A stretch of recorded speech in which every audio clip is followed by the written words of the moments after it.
Wonderful, Alan. Thank you so much. So, welcome everybody to today's webinar with Get Savvy. Today, we're going to be discussing how to launch your LMS without a big budget. To break that down a little bit, we're going to be looking at the factors that tend to make these types of projects expensive and how you can actually economize, particularly using AI and both its features and some adoption of ways of working.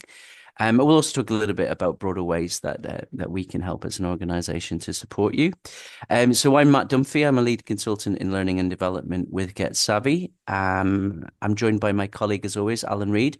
Alan, do you want to say a quick introduction to the group? Good morning, everybody. I'm really delighted to be tackling this topic today. There's a lot that has changed in recent years with learning and development projects.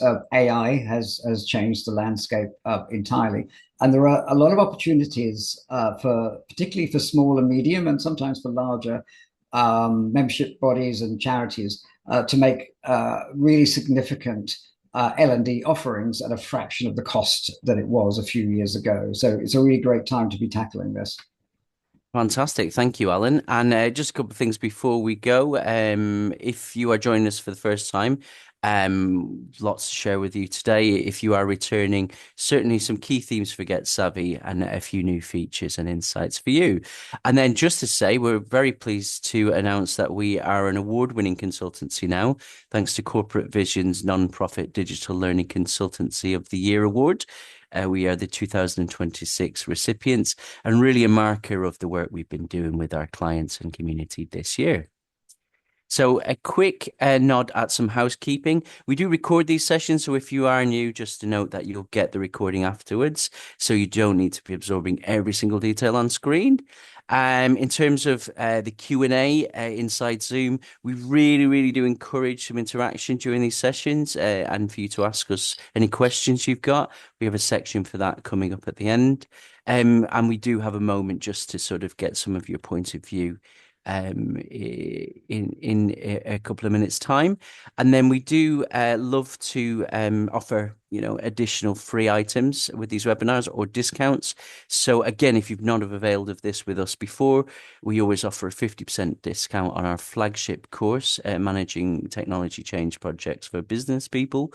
You can see the code on screen, and you can also spend some time afterwards availing of that.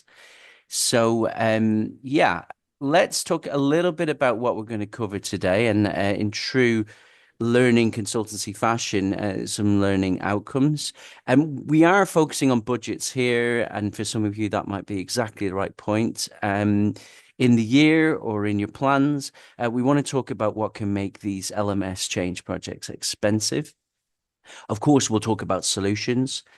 We major on AI at Get Savvy, so we can talk about how AI is helping us economize, and also some wider factors that you always really need to consider when you're launching a good LMS implementation project.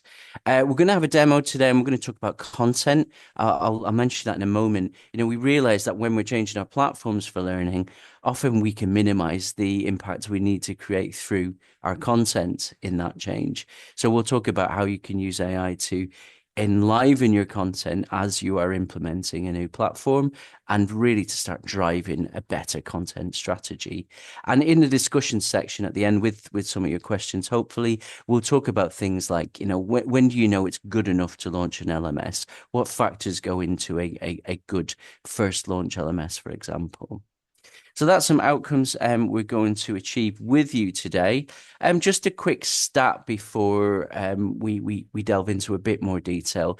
This very point I've just made, although there is a lot of importance around an LMS platform, adding it to your ecosystem, ensuring you get everything you need out of it as a system. Of course, what is it really doing? It's driving value for your learners through the content you provide. So in our research study last year, which is still fairly recent in terms of trends we see, 93% of the respondents to that survey said content digitization is their top priority in the next 12 months. So regardless of if you need to switch platforms or find your first, content is paramount. So let's talk a little bit about challenges there. We do see hidden costs in these projects. Both Alan and I are very experienced in running these projects. You kind of tend to see where challenges can arise if you're not careful. So just to cover a few of these, some of these are more business led, and some of these are certainly linked to the technology. So the first one on there is, I've certainly run projects where we end up getting into endless stakeholder workshops. I'd probably focus that around requirements, and it can be very challenging to actually eke out the specific learning system requirements you need and to get that agreement from your stakeholders. So Alan will talk a little bit about, how AI and other things can help with that. We were going to talk about content challenges in an implementation, as I've said earlier. So basically in this area, you're going to find a lot of auditing required of your various courses.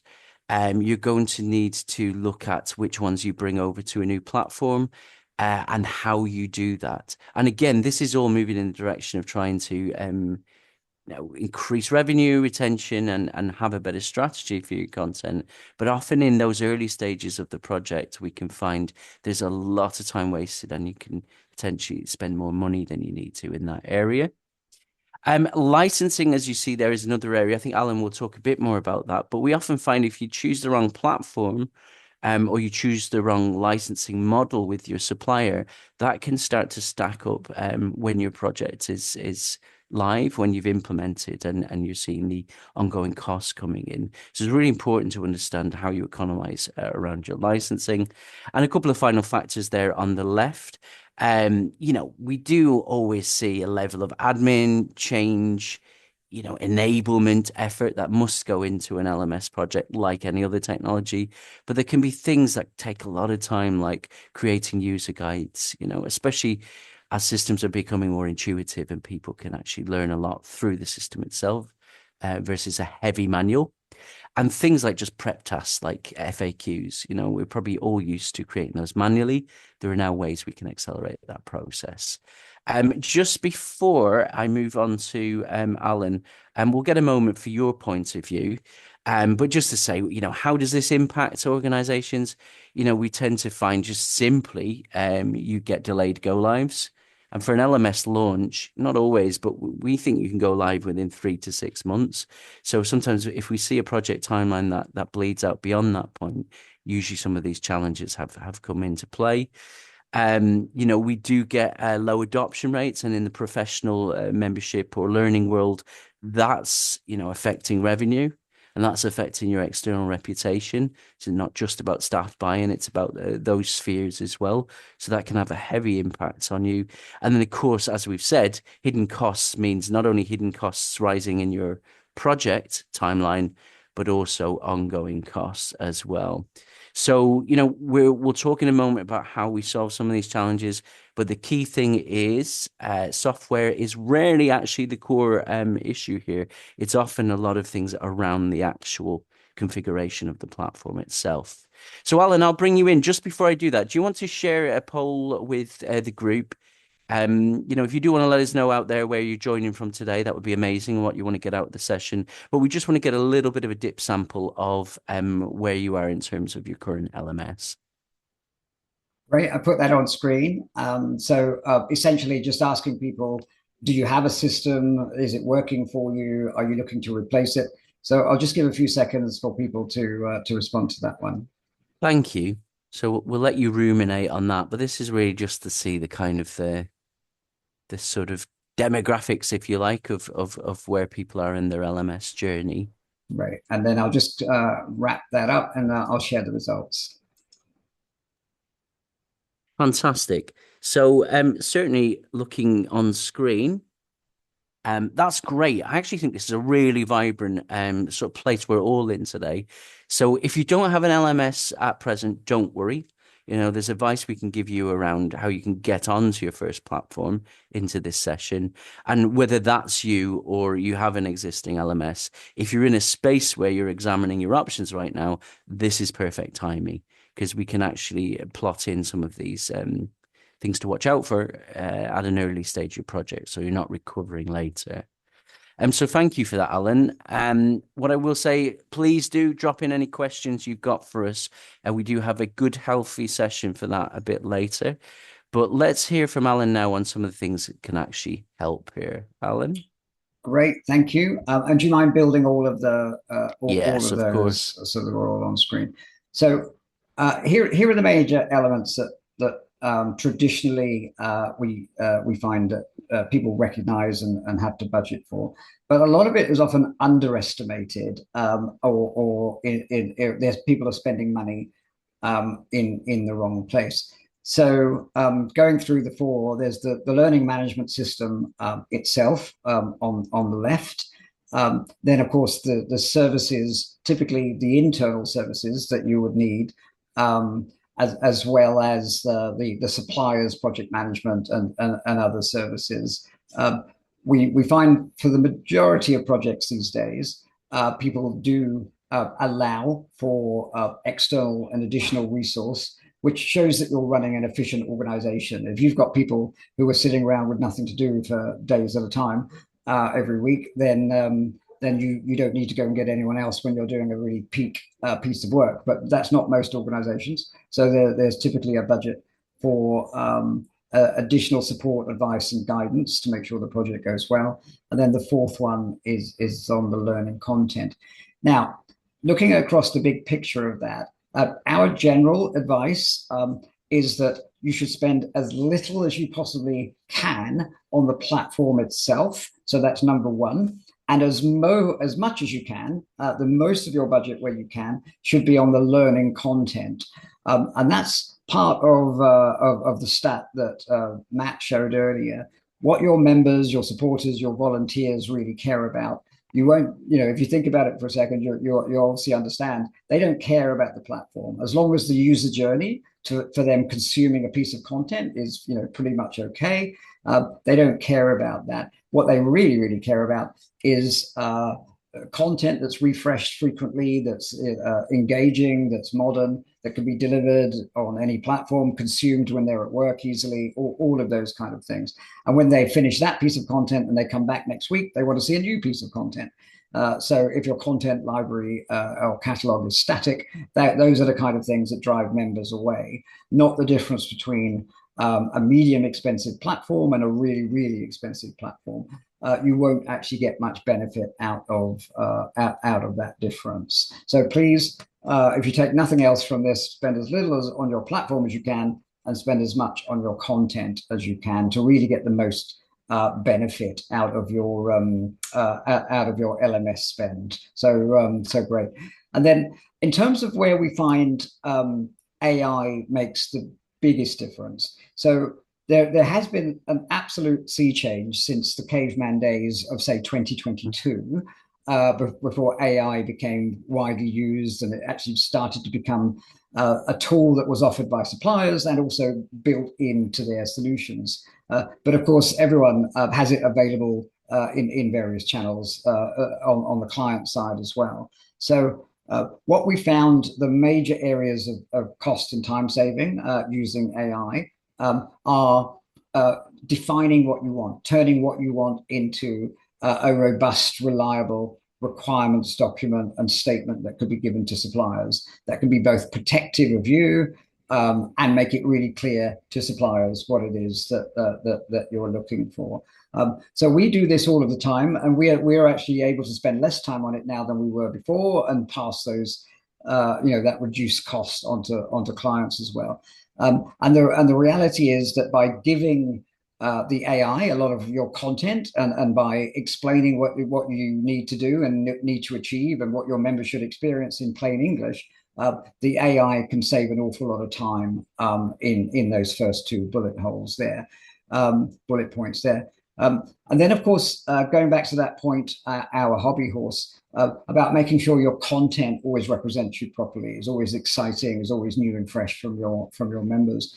The fact is that the cost of content development has dropped something like 2/3 from where it used to be back before 2022. And that means that even organizations that don't have a huge L&D budget, and who does, they are able to create content that is really exciting, really high production values, looks really modern and engaging for their members. And they can afford those things that used to be only within the reach of the largest organizations with the largest budgets. So taking a fresh look at that and being more ambitious about your content, we find to be really important. And then all of the areas around your LMS and around your project, things like making sure people understand what they can do, FAQs within your content, checking people's knowledge, having interactive assessments and having assessments that really do make sure people have got it and are not just passively passing through. All of those things cost a fraction of what they used to cost. And of course, you need to be demanding those things at a fraction of what they used to cost from your suppliers as well. So AI has really empowered membership organizations and charities in the last few years, is what we're finding. And I might just embed that further, Alan. Thank you for that. That's really, really useful. I think what we're saying is, again, if we think the group is in this situation of not having an LMS at the moment, some of the challenges AI is solving is as Alan says, trying to order your requirements more sensibly and even refine what your business case or what your specification is for a future project. As Alan says, we're seeing more time saved there.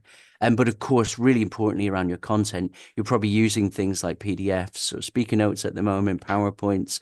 We'll show you in the demo. AI is having some very, very good results in terms of accelerating content design and making it more economical for our clients. And I just want to emphasize that point, whether it's generative AI or other uses, we are seeing some of these project tasks or project stages being sped up as well. So I think considering this up front and how you use an AI can really save you time as you approach or you get to a go live launch. Great. I think, Alan, we've probably got another poll coming up, which is just a little bit about, where the impact of some of these areas might come into play most. If you're happy to share that now, we'll get another view from the group. So in terms of the biggest risk area, and thus if you solve this risk, you will see improvement. Have a moment to consider this and give us your point of view. We want to see how much sort of any of these factors might be impacting you at the moment if you're going through a project. I know we've got a lot of people at an early stage at the moment. So which of these risks would impact you, the size of your team, let's say, most? Right. And we'll just give that a few more seconds. I will say we've got quite a sophisticated crowd here because I think people are recognizing the real areas of risk that we see over and over in projects. And I'll just share that now. Great. I'll take a look at that as well. So, okay, we're sort of into,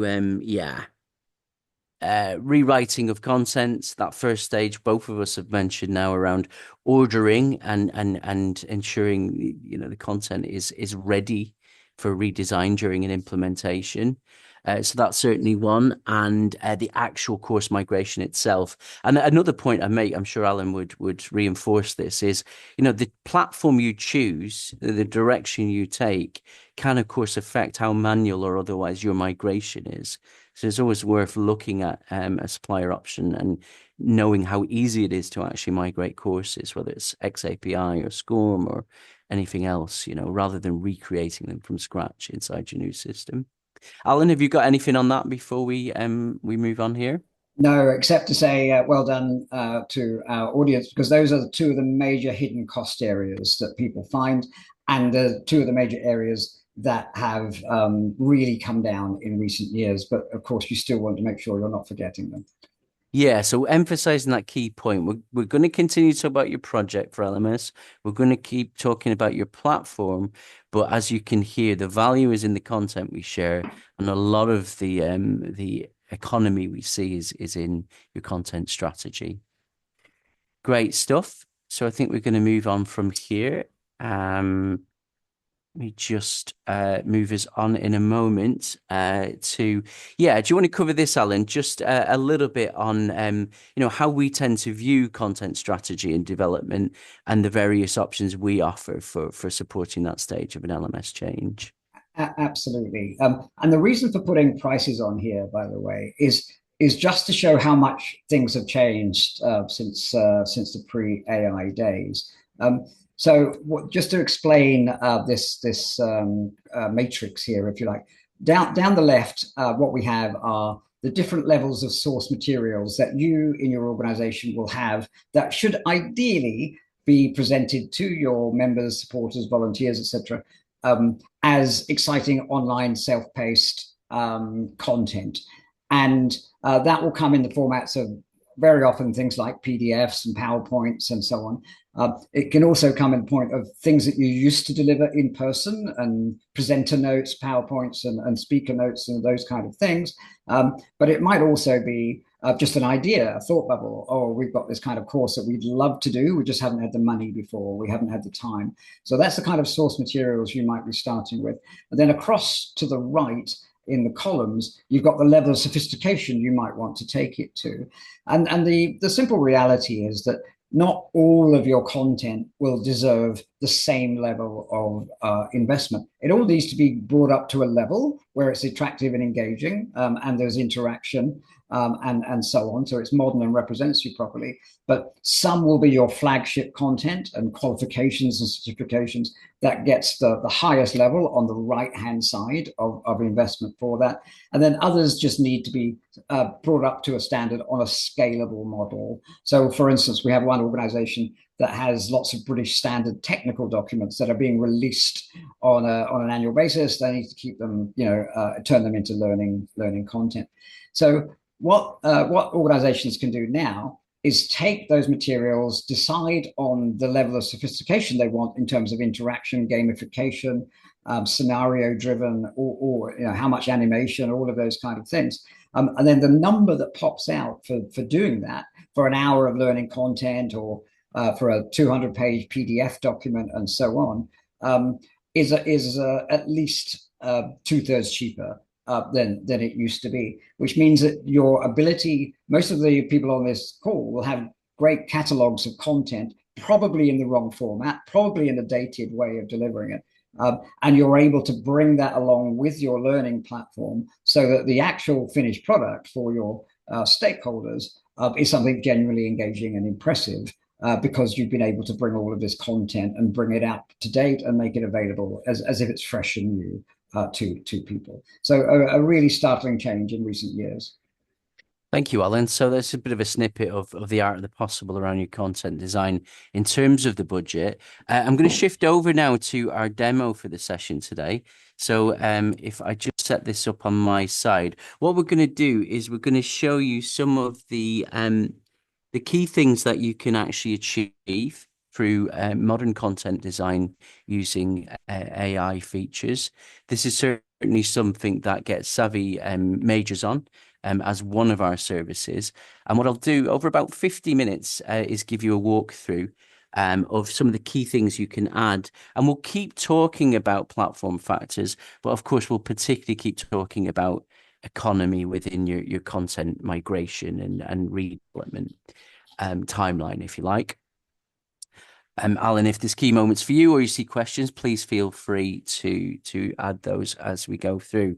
And just a final health check. If you joined us before, I'm going to cover a couple of new things towards the end of the demo. So I'll reiterate some things you might have seen before, and then I've got some new things for you as well. So what we tend to do is Alan's described kind of our pricing model, or just what is a good sound way to view the level of sophistication you want to add to your content.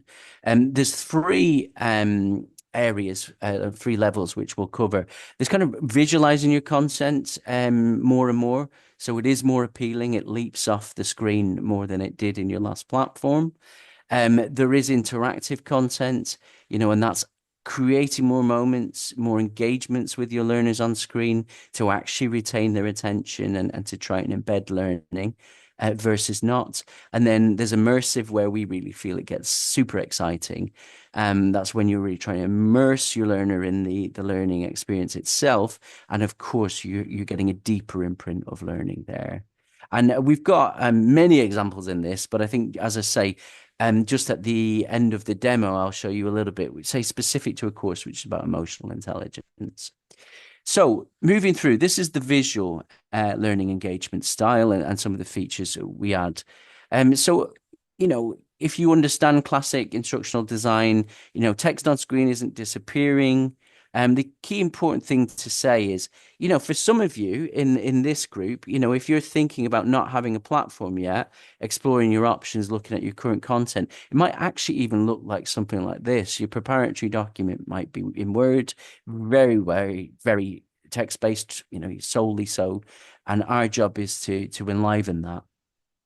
So although you'll see in this visualization of design some nice features which are just probably quite common but accelerated through our design, I want to show you some things that are new and actually very easily achievable.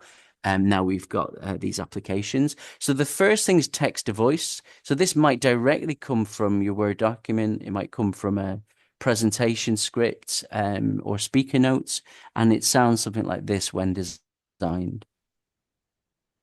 Get Savvy leverages 30 years of experience to help organizations manage technology projects effectively. By offering So what you hear there is very professional. It's in the British voice. This is created through kind of a text-to-voice AI-driven tool. So that saves you a lot of cost, in actually recording these yourself as a team. And there is impact here. And Alan, just keep me honest. Hopefully that sound came through good and well. But if anything, it came through. And then just to make the point, as you often do, that in terms of accessibility, with all of these tools, first of all, you can choose what language as well as what accent, but you can also choose text, with subtitles. You can have it displayed in different formats, etc., for accessibility requirements. So all of that has opened up in a way that used to, be very prohibitive in the past. Yes, and although we're talking obviously about visual impact here, audio impact, or being a learning style that prefers auditory learning, is also, a part of the improvement we can make. So simple features here. Again, the only thing I would say about these features, you can use your own imagery, or AI will suggest good imagery for you, but we're chunking up your content in a way that's more visual. And the speed is in the way AI is suggesting that within our authoring applications. Brand is very important, we know, to our clients. So you can introduce your branding at an early stage. Again, that's increasing visual impact. And these kind of turn cards or flashcards are again just another simple way to break down just paragraphs of text in a learning course. Concertinas is another great way to do that. We see that in good web design. And what I'll move on to here is a couple of examples of actually using visuals and AI features in a different way through video presentation animation. So the first example I use, we probably before would have tried to embed a video of us speaking, and that would have been very manual and costly. This is where we're able to translate a transcript, say from a webinar, into something like this.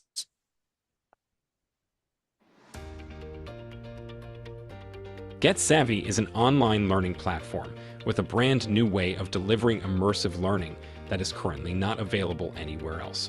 Get Savvy has been developed by Glenda Parker and Alan Reed, who have distilled 20-plus years of delivering real-world technology projects for nonprofits. I think we've got it. Yeah, I was going to say, just stop that there. To save your blushes, Alan. But obviously that's our content, but we're having great results in translating that to client content as well. And this is an animation example. Imagine that the cost or even the avoidance of animation in pre-AI days. But for me, this is just a lovely moment. Let's say it's the end of a module around achievement. We get something like this.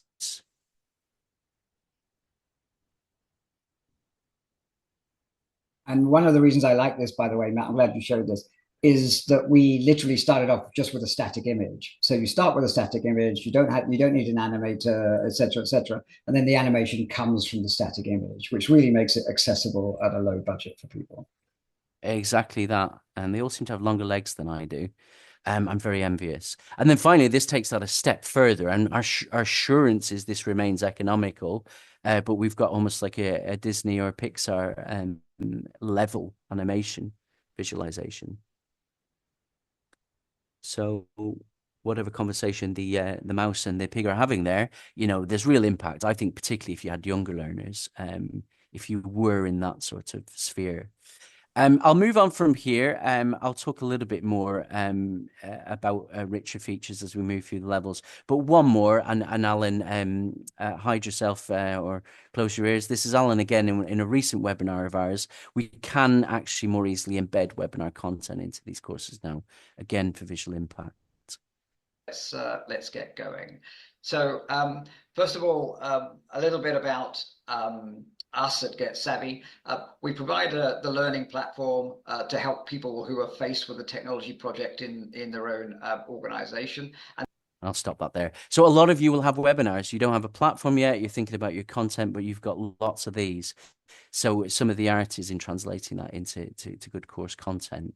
So again, to make the point, this is alongside your platform considerations and your project. How can we enliven your content for your learners as well in a way that's affordable?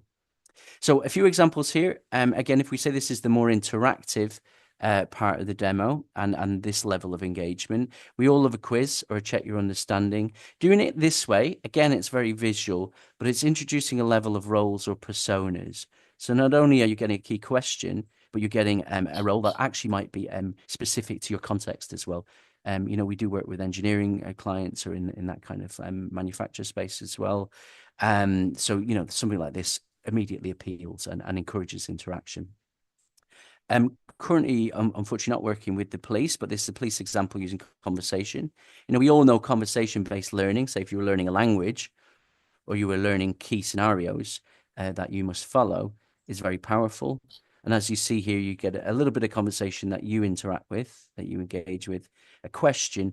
And another key thing I always mention is this is very specific, legal terms for police, part of the justice system. So an officer is going to need to know this and quote it directly, essentially, in one of these scenarios. So you get that as well. Something more process driven, obviously in the non-profit sector, we have a lot of processes rather than just have something that's pretty static and unexciting. Again, the assurance here, this is easily created, but we could get a process like this.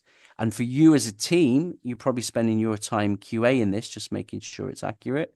Again, we have some safety processes in our organizations versus all of the labor of trying to get something like this working pre-AI.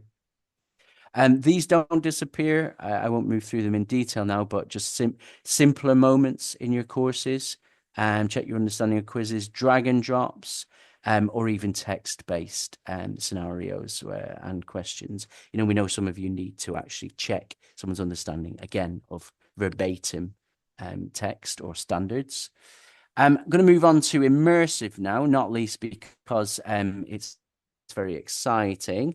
But to talk about this level, we do sort of say this is, the scenario would be if you're looking to launch a new platform, save some costs and time, and actually redevelop or launch a flagship course, and you've got some extra budget for that, immersive is the way to go. So this is what we call a level 3 engagement. Again, I probably suggest younger audience, or let's say at the start of a course, if you wanted to create impact, you get something like this, which is very immersive. It's a complete aside, but I went back to watching Jurassic Park last night, so that's almost fresh in the memory. So something very impactful that again is economic to create. Unfortunately, I'm not so much, but if you're a Star Wars fan out there, we know spatial awareness and learning is very important. I would say it's an immersive area of learning. So you get something like this, and going back to the dry content we need to feed into AI applications, this is a great example. This content is right, but look how impactful and immersive the results can be. And then I do want to show you the emotional intelligence. So this is another quiz option, but I'll skip lightly through that. And then let's have a look at emotional intelligence. And before we do, I always want to say some of you will have the need for physical learning moments. If you are still inside spaces. This for me reminds me of something like the Science Museum or something similar, an educational kind of journey you need to take a learner on through space. So if it's online, they're doing this as I am doing it now. If it's in space, they're probably doing it in a slightly different way. But the immersion is walking them through, a space journey or a space information very easily and powerfully. And then I'm currently staring at a monstera plant, so I will do this one very quickly. Again, if you're in a horticultural kind of setting, whether physically or online, again, this is storytelling. It's not only visually impactful, but it is almost like a how-to guide, it has a real imprint. So it's something that you can use quite powerfully. And finally, I will cover a couple of things from our course, not least to say, remember that 50% discount. There is a way for you to avail of this. What I'll do first is I'll show you avatars and roles. And one of the great ways to immerse people in content is to actually create some roles. During this important stage, you'll be working closely with all your stakeholders across the organization. Select each role to hear from them. So we've got some live clients using this course. If you are running an LMS change project, take the discount, because some of the understanding of how tech projects run, we've really majored on here in one of our courses. And just to say again, using roles and the features, this is all voice to text and avatars. I'm going to choose Aidan because essentially he is Irish, like me, and we get a moment from someone in the team. Hi, Aidan here, one of the end users. At this stage, we will inform our business area leads if there are any issues that will impact the go-live. We will also be involved in training. Great, thank you, Aidan, for that. I'm I'm going to pause. I'm afraid Aidan came across as a bit robotic and laggy. That's a Zoom thing. Just for the delegates, but he normally sounds the same as you, Matt. Oh yes, sorry. We might have had a slight translation issue through Zoom, but I assure you he's Irish. I think he's from Kildare, but he moved to London in his early 20s.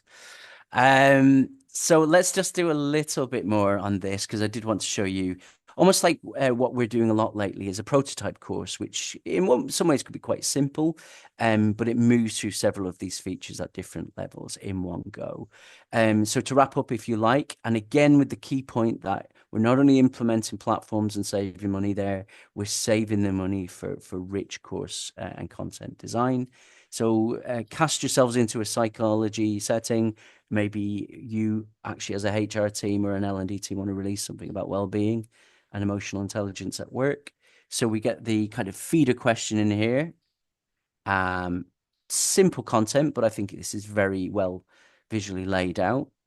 I'll pause here. We get an actual avatar speaking to camera as a tutor here. May not be a preference as an organization. A lot of organizations are starting to go in this direction. Saves a lot of costs and is still very powerful. How well do you handle your emotions? Are you at the mercy of them, or can you use them to your advantage? And what about when it comes to others? Can you recognize how the people around you are feeling? So it's interesting that this is an AI avatar talking about emotions, but I think this is very lifelike, certainly American, but in the context of things you might see on LinkedIn Learning, for example. So, and the key point, as I say, is there is an economical way to add these features to your courses now. This is possible. And so we get some more content here. Again, I do always like to emphasize, we don't want to just have all of these rich features all of the time. There are simpler ways we can break up the flow of the course for our learners. So you see that here, still very visual and powerful. It's just actually going back to maybe some key text that you need to share on screen. And then you get things like this, which I always like. You can get through a lot of your content in a visually appealing way. Got some quotes here, and we've got a drag and drop at the end. So that's sort of, I think, the demo and where we'll bring it to a close. But I just hope through all of that, you get this impression of, inside one of these projects, what you really want to be doing, as Alan says, is focus on content digitization, economize and save the money for that, and actually be able to, produce something very powerful when you relaunch. And this is a perfect segue, Matt, just while you're bringing the presentation back. Yeah, sure. We've had a question drop into the Q&A, very on topic. So for those with lower budgets, where would you suggest focusing on to get the most value between using the methods such as animations, video, or investing time in improving things that you can do with more written tools? Does video bring better learning outcomes? Yeah, I got some views on that. But Matt, why don't you carry on from where you were in terms of where's the best bang for your buck if you don't have too much money, but maybe you've got some great content, but it's just in older formats. It's it's in PDFs and so on that people aren't getting a huge amount of value from. Where's the best way of what are the best kind of features to spend your money on? Yeah, and that's great. I assure you this was a segue organically rather than planted. But one of the things we're doing at the moment is we appreciate this moment around, having some of these challenges and trying to work this stuff out, particularly in a project. So what we're doing at the moment is we're offering free conversations. So please do in a moment tick the box or come to us, or Alan will speak to you. Genuinely free advice around, where you can focus your budget. And the other thing we're doing at the moment really successfully is taking a sample of your content, having a look at it and potentially producing something back, which allows you to see the bang for your buck, really, the change in impact without, breaking the bank. A reasonable budget can produce some really good results these days. And I think that's the point I'd make. I think the audit for me is important. And let's say you've already hived off the amount you sensibly need for your platform and any licensing. But in the budget that remains, you want to figure out the priority courses you want to push in the new world of your platform, or something new you want to deliver. And that can be a small set, really, to focus your budget. And then I think, as you've seen through us, you want to work out the level of impact and sophistication you want in your design. And actually, I should say level one is not cutting cloth. Level one design with us is really powerful. It's translating very static content into something that's very visually impactful for your learners. Alan, do you want to add to that? Great. No, that's great advice. So when it comes to where to spend the money, when you've got, let's say you've got a stack of content, you've got some outdated courses that you've run in person, or you've got some older channels, but the messaging is still good. The first thing to recognize is it's not to take a one size fits all approach. So categorize your content into what will be best served by just modernizing it, as Matt was saying. Level one, from a PDF or a PowerPoint to a level one online on-demand course, is a massive transformation, but it doesn't cost much. So at level one, it's already chunked up, it's already broken into a story and a narrative. It has interactions, so people, have to be awake to go through it. It's not just passive reading of a document anymore or watching a video anymore. So chunk up the majority of your content and just say, yeah, you know what, if we just put this in a structure, made it available online, made it attractive and engaging, put in some interaction, we'll get a lot of value out of that. And then you've got your really high value content, and you're reserving your limited budget for your flagship things where video and animations, etc., will make the difference between already massively better in level one and then going to level two and above on that smaller set of flagship content areas. And that way we find you'll get a volume, you'll get a library, a catalog of modern engaging content while making the best use of your budget. And I'd only add one extra thing to that, Alan. Thank you. It's just thinking about the actual migration itself. Remember there are trade-offs and hard choices. You can get people betting inside the business to bring content through that isn't providing value for you, that even if you transformed it, wouldn't give you the impact you need or the revenue uptick. So I think it's about actually, as well, practically having those conversations outside of the technology so that you really get that rich mix of courses, as Alan says, that you want to push. Fantastic. And we've got another question around licensing, but let's come to that in a bit, and I'll let you give me a nod when we want to answer that. Yeah, actually, there's probably again a deliberate segue into this. We've got a couple of extra things we want to share before before we close today. But let's open out to that now, Alan. And again, if anyone else has got any questions, we've offered some real time and space for that today. So please do add them to Q&A.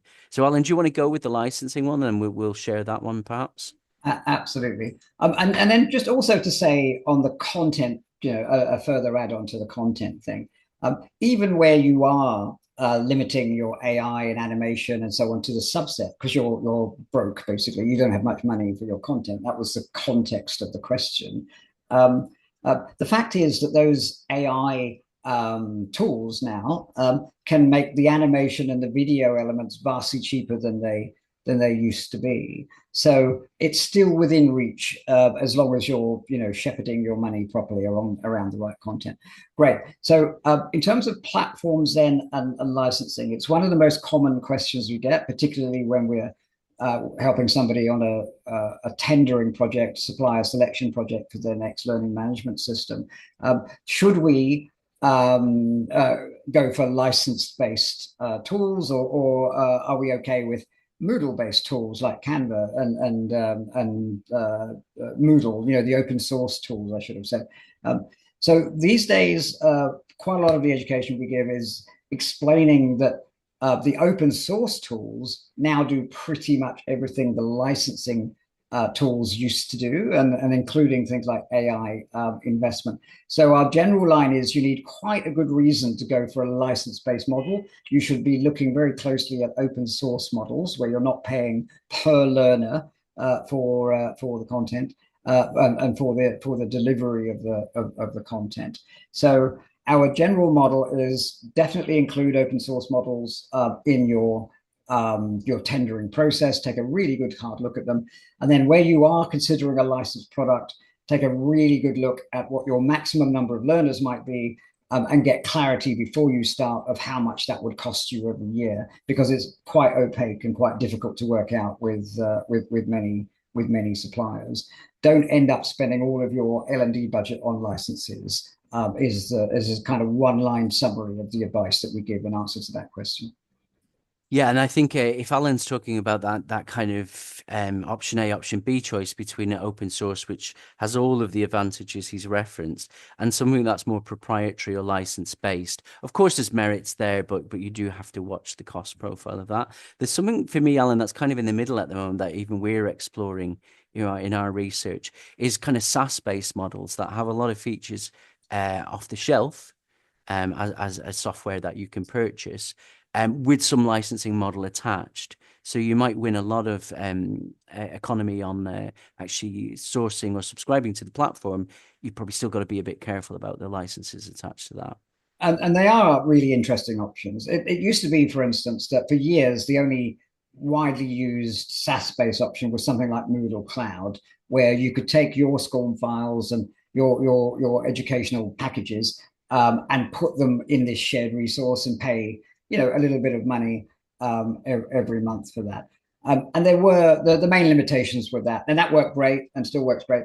But the main limitations are really tough to integrate to those things. We're increasingly working with organizations who are interested in having a really sophisticated learning offering for their members, but they don't want a platform. And we're able to say, well, you can do it now without your own platform. There are ways of just plugging into these SaaS-based offerings, and some of them now, in particular, offer very good integration models, so that as somebody finishes a course, it can update in the membership system or the CRM.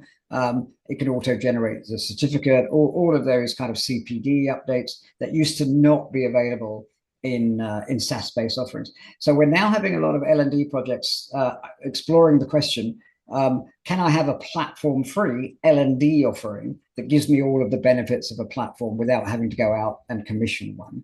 And that's a new opportunity that's really come to light or become very feasible in the last 18 months or so.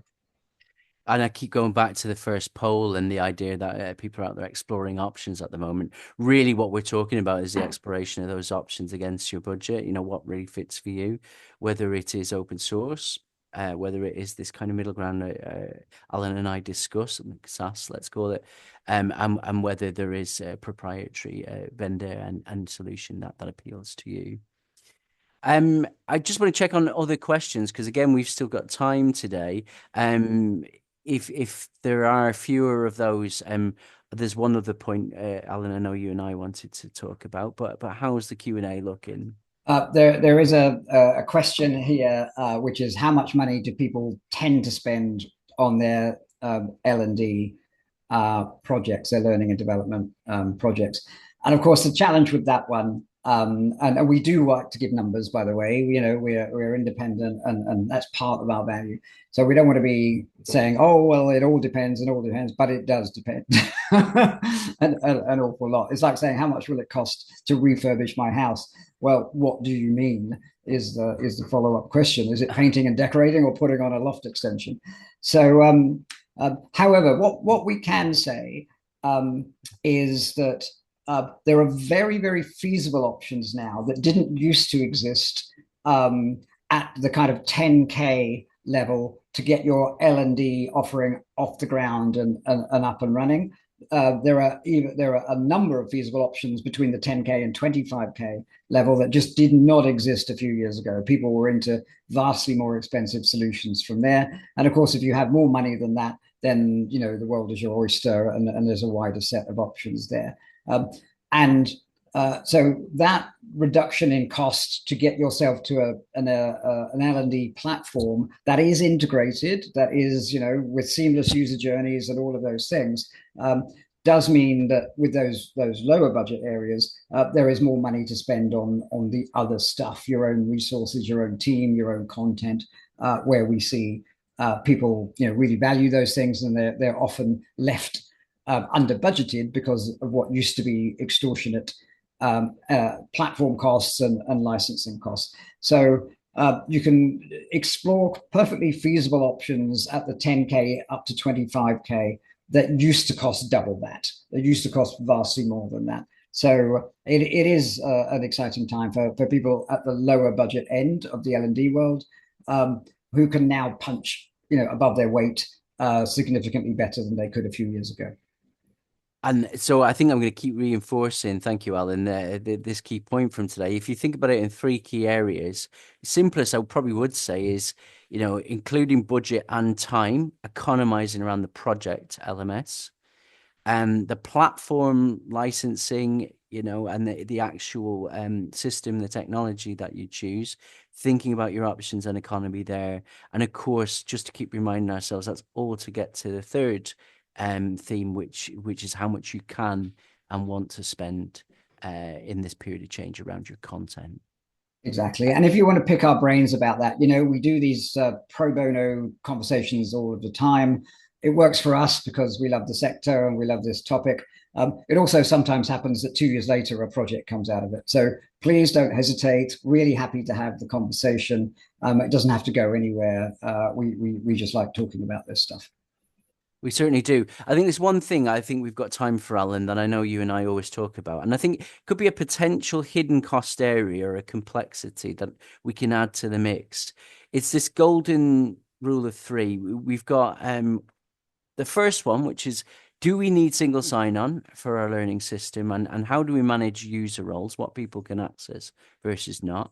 The second one is, have we got paid for courses? And if so, how do we manage e-commerce, and how elaborate does that need to be, if at all? And then the third one you've kind of touched on, but maybe to bottom it out around things like CPD or recorded learning hours and analytics. How much do we need integration, let's say, with the CRM? I'll probably force you to kind of summarize that in a few minutes, but give us your slant on economizing in those areas. We see a variety, and the main thing for economizing in those areas is to be really clear about what matters to you most and what you really value. We work with people who run quite sophisticated L&D offerings and have incredibly little integration. So, basically, it's not updating CPD, it's not updating the CRM with really sophisticated trails, and they're perfectly happy that they can get all of the information they want from within the LMS itself, and it's disconnected, and that's fine. And for them, it wasn't worth spending those tens of thousands to get that really sophisticated integration going. So, but for other organizations, they live or die by their ability to report back on the consumption, to prove the value back to members and say, you consumed all of these things and you attended this other event over here and you got this e-shop from us. And that then allows them to develop the relationship. So work out what's really valuable to you. Does that single view of the truth really matter? Because that could be half of your project cost right there in achieving that. And then just a sentence or two. Monetization. There are different ways of doing monetization. We're working with an organization now that does all of the sale entirely within their CRM for a course. But they treat it like buying an event, and they budget at the back office. They basically then send a link to the course manually to the person. And they do that because they get about 5 sales a month, and that's it. And it wasn't then worth spending the big money. And it works really well for the members. The members don't know or care. So again, it's how big is the problem? How much monetization do you really need? What's your volume? Do you need to be Amazon? Do you need to be doing it manually at the back office? Either is fine. It's just a case of apportioning your budget according to the size of the problem. Thank you. And I'm going to deal very quickly with the one in the middle around single sign-on and user roles. Again, you hear Alan's point here. It is really what is the need? And externally, what's the scale of the activity people do with you generally, and the needs to easily move from say the online account to LMS. You can do that in an easier way, or your learners will forgive you if it's a separate login, for example. And then how complex are your access rules? Is it pretty much if I pay or I subscribe to be a member, I get access? That's pretty easy. You don't need to add too much inside the system. Or do you need, groups, cohorts, or things that you must apply to offer kind of subgroup access in the way you run your learning programs? Good. I think, Alan, thank you for that. I know you've kind of played SME there and been in the hot seat. We're drawing to a close, hopefully heading into a good day today. Not thinking too much about the England football result last night. And we're going to send the recording to you after this. And as we've said a couple of times, genuinely, we love, being a sounding board for challenges, just meeting you and having a chat about what you're dealing with in the community right now. So I think Alan's going to pop this on screen. We've got a quick feedback capture there. Keep our quality standards for these nice and high. And if you'd love one of these conversations with one of us around current challenges, your options, your project, what you're going into, and your budgets, please feel free to tick that. Now I'll pause and let people move through that, and then maybe Alan just give us a nod, and I will fully close us out on time. Sure. Let's give people a few seconds on the feedback survey. Wonderful. And then we'll close out from there. So I probably will start to warm up our closing message. So hopefully you've seen it today. These projects can be laborsome. They can take too long. They can cause a lot of manual effort, and there is a lot of hidden costs that you need to avoid. Hopefully, in areas around the platform you choose, the licensing, and the effort to run the project. You can see already where you economize. We're doing all of this in terms of content being paramount and really what we must focus on, because whether you monetize it or not, that is the thing that's having the impact with your learners and with your senior leaders, let's face it. And of course, where does AI come into this? There's certain things you can consider up front, particularly around your requirements and your options around platforms where AI is saving time. There's generative AI around speeding up some things that would have been more manual project tasks, or certainly helping you with your content collation up front. And you've seen a demo today which has shown you an awful lot around the power of AI inside course design, inside learning experiences. So thank you. I think the final thing before I sign off with you today is we have a lunch and learn coming up in October. So we've got a bit of a summer break on webinars, and then we come back to that. And that's again looking at more specifics in a shorter session around budgeting, around course design. And as you see, we do want you to be out there getting an LMS or a different option to share your content, getting that done economically and getting live fast, so that you can use the power of AI and push better content out to your learners. So, Alan, any closing words just before we end today? No, really good. Please let us know if we can help with your L&D journey, and look forward to seeing you on a future webinar. Brilliant. Thanks, everyone. We'll see you next time.